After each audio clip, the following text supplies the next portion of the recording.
Steven Spielberg has made some of the best sci-fi and adventure movies of the last 3 decades. Ready Player One is definitely not the exception. Based on the novel by Ernest Cline, Spielberg directs this sci-fi nostalgic adventure with a lot of style, with such rich colors in the background, awesome visual effects, and of course action. My name is Giovany from BackYard Flick Reviews, and this is my non-spoiler review of Ready Player One. But before we get started, this movie review video will be displaying my Ready Player One challenge maze that I did last week in LA.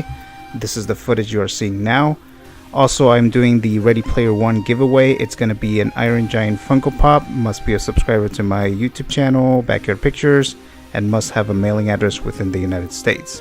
Read the details and instructions on the description of this video below. So with that being said, let's get started. So right off the bat, I did read the novel and I loved the story. We get this Matrix meets Willy Wonka storyline and I enjoyed it quite a bit. Is the movie better than the book? No. That wasn't really my expectation though. The movie made a lot of changes from the novel. Some of the changes I felt were warranted because it wouldn't have worked as well in a cinematic narrative. Some changes I wasn't completely on board with. However, one particular change, a significant change that deviated from the book so drastically, I did love. And this change was better than the novel, while at the same time staying with the core of the story. Without giving away too much of this change, it does involve the horror genre. And I do think most viewers will enjoy this part of the film. Spielberg and the rest of the filmmakers did a great job in making the visual fest of the Oasis. It was very close to what I imagined it to be on the big screen. Of course, there were some characters and references that were not in the novel, mainly due to rights, but it all got together very nicely. It is a beautiful looking world for sure. The performances in the film were solid. Ty Sheridan was a good leading man, and I expect more things from him in the future. The villain played by Ben Mendelsohn as Sorrento was also solid, although I hope this actor doesn't get typecast. He has been playing numerous bad guy roles. The actress who plays Artemis, Olivia Cook, was the strongest of the Parzival gang. The high five. The Asian actress who played Dado and Sho in the real world took me out of the film. Their performances were not that good, granted that one of them is a child, but the older one didn't fit well with the rest of the older high five characters. Sorrento's female minion didn't work for me either. The character was a little over the top for me, and she was added for the movie version, which I didn't feel was needed just on a narrative aspect alone. The character IROC, voiced by TJ Miller, was a fun character. They used him a lot more in the film, and I felt his expansion in the story worked. I thought Mark Rylance as James Halliday, the creator of the Oasis, was a perfect fit for the role. He was an odd, weird character, but was likable towards the end of the film.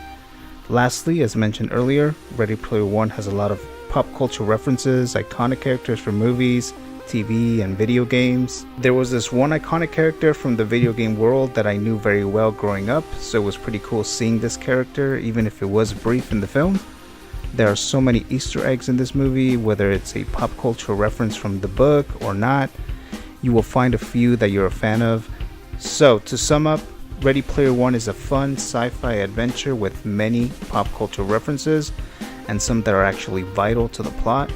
Spielberg's direction was on par with his previous adventure films, and while I had my reservations on having too many changes from the novel, I still thoroughly enjoyed the film. Ready Player One is a see it. I'm gonna grade it a B+.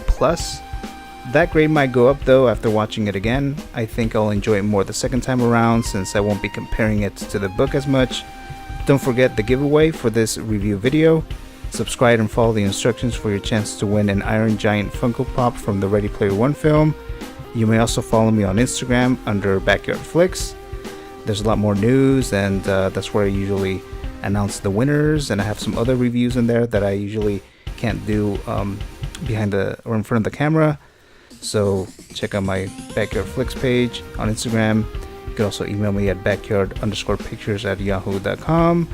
Also, I'm going to have part 2 of my MCU ranking video. The first part, I've already have some bids for the giveaway, which is the Iron Man Funko. I'm going to announce the winner sometime this weekend. So keep your eye out for that, and keep your eye out for part 2 and then part 3 of the MCU ranking video. So thank you very much for watching, guys, and I'll see you guys next time.